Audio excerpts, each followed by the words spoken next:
दे works like medicine.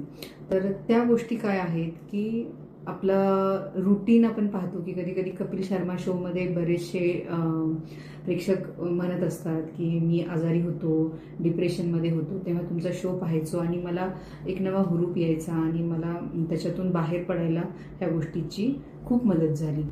तर what is that? तर आपण म्हणतो की वेगवेगळ्या ज्या गोष्टी आपल्याला इम्प्रूव्ह व्हायला मदत करतात त्यामध्ये आहे की सन एक्सपोजर, की व्हिटॅमिन डी फॉर्मेशन सोबतच ते आपलं मूड एलिव्हेट करणं ह्यासाठी पण उपयोगाचं आहे.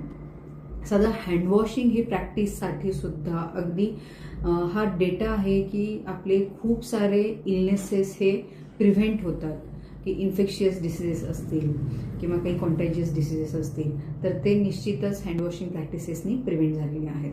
ह्यासोबतच आहेत की मेडिटेशन, साऊंड थेरपी आणि म्युझिक थेरपी ह्या गोष्टी पण हेल्पफुल ठरत असतात.